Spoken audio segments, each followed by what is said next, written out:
Welcome to Prost-FIT, the exercise program that's been specifically designed for men living with prostate cancer. Prost-FIT was developed by Exercises Medicine New Zealand in conjunction with the Prostate Cancer Foundation of New Zealand. This is the story of how a few good men became a lot of good men, and why Wednesdays at 1 o'clock are sacrosanct. Let's kick off with a word from Tekka, who's one of the founding members of Prost-FIT, which sums up, we think, how a lot of Kiwi blokes view the whole support group thing. My partner was saying to me, you need to go along to these sort of things, these... And I said, nah, I don't need to go there. Only a bunch of old guys who want to... Everybody have their problems and have their stories to tell. I don't want to go in there and listen to their dying stories. And in the end, she just conned me into going. And it was absolutely the best thing I ever did. I won't bore you to death with evidence for the impact of exercise on cancer. There's lots of it. But here's one line from a prominent piece of research that sort of sums it all up. 50 to 60% is a big number. The problem isn't that we don't know that exercise is the right thing to do. It's that we don't know what to do, or we can't get motivated, or it reminds us of the old school gym, or we'd rather stick needles in our eyes, or all of the above. Which is why the first rule of any Prost-FIT class is it must be fun. If it isn't fun, we won't have a class for very long. Okay, so having fun is mandatory, but there's also a serious side to what we do, and that's encapsulated pretty well by Steve Bush. The number of men diagnosed with prostate cancer has risen by 24% in just 2 years, prompting this message from 58-year-old Steve Bush, who was diagnosed 2 years ago.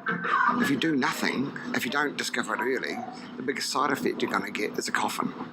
But these men are all still alive and laughing.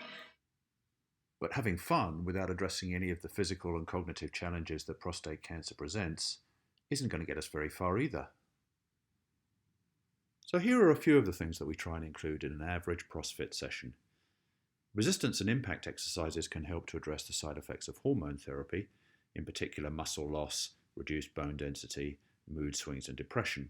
It's also fair to say that a little boxing or pumping iron helps to reinforce a sense of masculinity.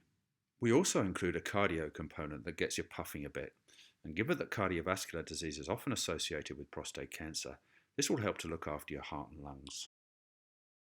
Incontinence can be an issue for some men, so we build in some pelvic floor work. The same with balance, which tends to get compromised with age as well. Not sure what these guys are looking for by their feet, but never mind. We also work pretty hard on agility and coordination, although you wouldn't think so from this shot. We didn't know how a bit of meditation and relaxation would go down, but we thought we'd give it a try. They love it. Every Prost-FIT session combines a cognitive element and a physical element, and that keeps them on their toes. And by wrapping it up with coffee at the end, Prost-FIT becomes a support group in its own right. What we've come to realise is that a shared collective experience built around an exercise and activity theme is hugely powerful, isn't it, Lisa? This Prost-FIT class has made such a difference to the physical and mental health of all the men here that Prostate Cancer New Zealand is hoping to roll it out across the country. If you'd like to know more about hosting Prost-FIT, contact Jen Johnston by email or by phone and visit the Prost-FIT page on our website.